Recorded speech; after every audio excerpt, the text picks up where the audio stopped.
If you want your glowy makeup to last all day, at one point in your makeup routine, your makeup has to look matte. I know it sounds crazy, I know, but I'm gonna show you exactly what I mean. So all my acne baddies and literally anyone else, clock in, lock in, because we're doing an acne safe, glowy makeup routine that stays on all day and is not gonna trigger acne or emphasize or texture. So grab your makeup bag and let's get into it. See, baddies, I always stress skin prep, skin prep. Skin prep, skin prep, skin prep. It's so important. I already prepped my skin, but you need to prep your skin, okay? If you haven't prepped your skin, prep it now and then meet me back here for this next step, okay?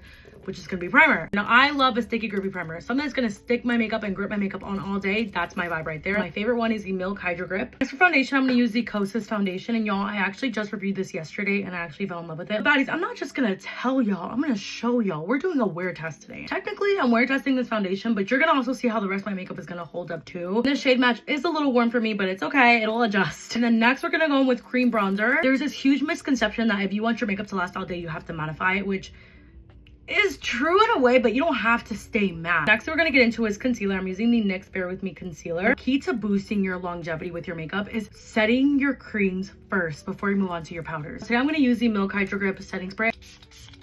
And I'm just gonna let this dry down. I just take a medium-sized fluffy brush and just start blending my concealer out. Next, for cream blush, I'm using the Rare Beauty blush in the color Worth. Now, this is where you make your fatal mistake. What I see a lot is that y'all neglect your powders. Powders set liquids and creams, so you have to use powders. We're getting into the part where your makeup is going to start looking real matte. Starting first with setting powder, I'm gonna use the Laneige Neo Blurring Powder, y'all. I absolutely fell in love with this one, and it's acne safe, duh. I'm just gonna take my setting powder and set everywhere I put concealer. And then next, you're gonna grab your powder bronzer. I use a Juvia's Place bronzer in the color tan, using light tapping motions and picking up minimal product to make sure that I'm not risking emphasizing my texture, not dousing my brush with product and then rubbing back and forth like this. No, very demure, very mindful. I just did my eye makeup really quick, and the next thing we're gonna do is some powdered blush. Using the Tower 28 powder blush in the color Sawtell Slushy. Now our face looks matte. This next section of our makeup is when we're really gonna bring that glow back, starting with our highlighter. Don't use any highlighter. Use a cream highlighter that's not going to leave an ashy reflection. It's going to look like you're glowing from within. My recommendation for this is the Say Quartz Glow highlight. The very last step to really lock in all this glow, obviously it's going to be your setting spray. I love both of these, but you already know this one's my favorite. So I'm gonna try to use what is left of this one.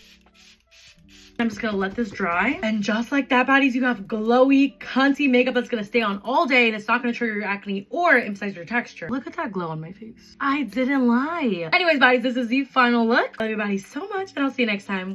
Bye.